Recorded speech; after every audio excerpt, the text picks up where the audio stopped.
자, 무리수의 이해에 대해서 살펴보는 시간 갖도록 하겠습니다. 자, 유리수의 소수화 표현을 우리가 먼저 알아볼 필요가 있겠는데요. 이것은 무엇이냐면 유리수라는 것은 0이 아닌 정수분의 정수꼴로 나타낸다고 우리 전 시간에 배웠습니다. 그쵸? 자, 그것을 값, 즉 소수의 값으로 표현해 보면 어떤 수들로 나누게 되는지를 우리가 알 수 있어야 되는데요. 첫 번째는 정수라는 친구들이 나올 수가 있어요. 이 정수는 어떤 수들이냐면 소수는 아니죠, 물론. 그래도 소수로 나타내는 건 가능합니다. 자, 이 정수는 바로 나누어 떨어지는 수. 나누어 떨어지는 수. 이 수들을 갖다가 정수라고 해요. 그러면 나누어 떨어지지 않게 되면 우리가 눈으로 봤을 때 소수점이 반드시 있는 수들을 보게 되는데요. 그런 수들은 다시 두 가지로 크게 나뉘게 됩니다. 어떤 것들이냐면 하나는 유한소수, 그 다음에 하나는 무한소수라는 친구로 나뉘게 돼요. 자, 유한소수라는 건 말 그대로 뭐냐면 끝이 있는 소수다라고 해서 유한하다라고 얘기를 하게 됩니다. 이 유한소수는 바로 끝이 있는 소수, 끝이 있는 소수. 그 다음에 무한소수라는 것은 당연히 뭐가 없을까요? 그죠? 끝이 없는 소수. 끝없이 계속 나가고 있는 소수를 얘기하겠죠? 자, 이 중에서 무한소수는 다시 뭐와 뭘로 나뉘게 되냐면 순환소수라는 친구하고요. 그 다음에 비순환소수, 비순환소수라는 친구로 나뉘게 됩니다. 순환소수라는 건 말 그대로 계속 돌아가는 숫자들이 반복해서 나타나는 반복수를 얘기해요. 반복되는 수.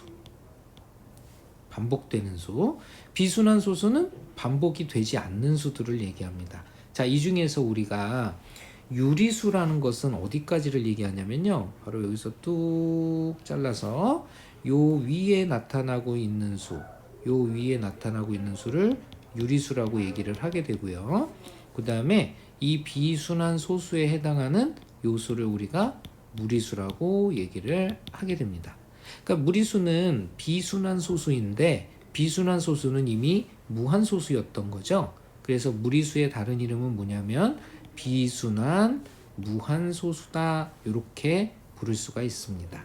자, 그러면 이 내용들을 가지고 우리가 문제를 한번 풀어보도록 하겠습니다. 자, 다음 중 옳은 것을 모두 고르시오 라고 얘기했어요. 옳은 것. 자, 순환소수는 무리수이다 라고 했어요. 자, 순환소수가 우리 어디 있었냐면요. 바로 여기 있었죠. 순환소수. 순환소수는 유리수 안에 들어간다라고 그랬죠. 그러니까 순환소수는 무리수가 아니다라는 것을 알 수가 있어요. 유한소수는 유리수이다. 유한소수는 우리가 여기 있었던 소수죠. 유한소수. 유한소수는 당연히 유리수가 맞습니다. 그죠? 2번 정답 될 수 있고요. 무한소수는 무리수이다. 무한소수는 자, 순환소수와 그 다음에 비순환소수로 나뉘게 되죠. 하지만 순환소수는 유리수인 반면에 비순환소수는 무리수가 되게 돼 있죠. 그러니까 무한소수는 유리수다라고 하는 거 옳지 않아요. 무리수가 있기 때문에. 또 하나, 무한소수는 무리수다 그래서도 안 되겠죠. 왜냐하면 유리수인 순환소수가 있기 때문이죠. 그래서 무한소수는 무리수도 유리수도 될 수가 있다는 사실을 알 수 있습니다. 옳은 답이 아니겠고요. 네 번째, 무리수와 무리수의 합은 항상 무리수이다. 그럴까요? 자, 예를 한번 들어봅시다. 선생님이 루트 2라는 무리수를 한번 적어봤고요. 또 하나, 이번에는 음수인 무리수 마이너스 루트 2를 한번 적어볼게요.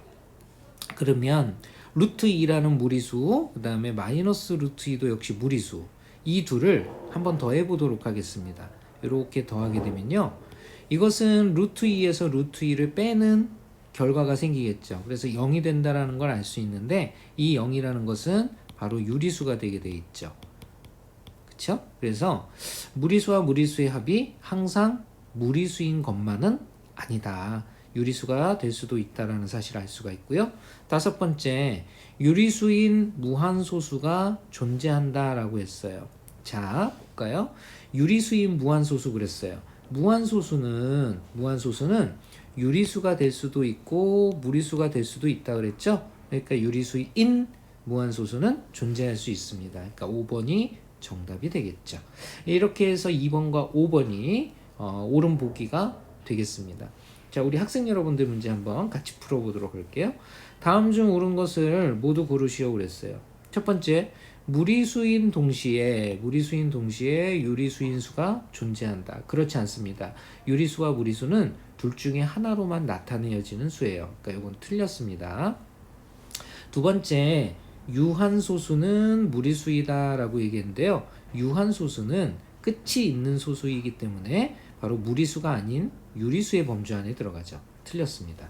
세 번째, 순환소수는 무한소수이다라고 얘기했어요. 순환소수는 계속 반복해서 끝없이 나가는 소수를 순환소수라고 그랬죠. 그것은 당연히 끝이 없는 소수의 범주 안에 들어가죠. 그래서 3번은 옳은 보기가 되겠고요.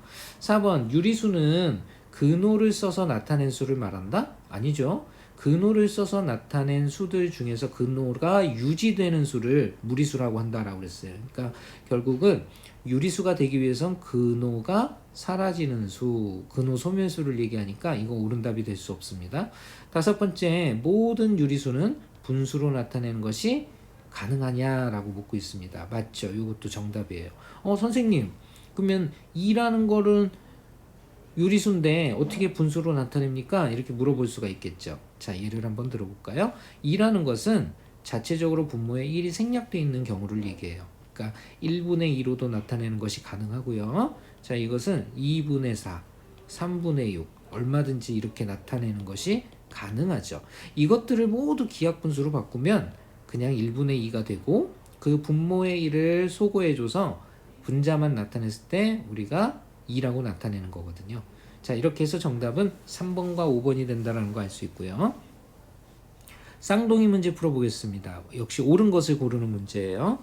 무한소수는, 즉 끝이 없는 소수는 늘 순환하는 소수냐라고 묻고 있습니다. 그렇지 않죠? 비순환하는 것도 있다고 그랬어요. 틀렸고요. 원주율은 무리수이다. 맞죠? 원주율은 선생님이 유일하게 초등학교 때부터 배워온 무리수라고 얘기했어요. 모든 순환하는 소수는, 즉 계속 반복되고 있는 모든 소수들은 유리수 안에 들어간다. 맞죠? 그래서 3번도 맞는 보기가 되겠고요.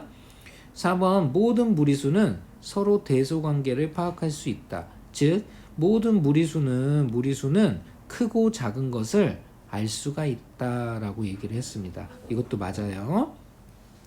유리수인 동시에 무리수인 수는 존재하지 않는다. 이것도 맞죠. 존재하지 않습니다. 자, 이렇게 해서 옳은 것은 비교적 되게 많은데요. 2번, 3번, 4번, 5번 모두 정답이 될 수 있겠습니다. 자, 이번 시간에는 무리수를 이해해보는 시간 가져봤습니다. 자, 다음 시간에 만나요.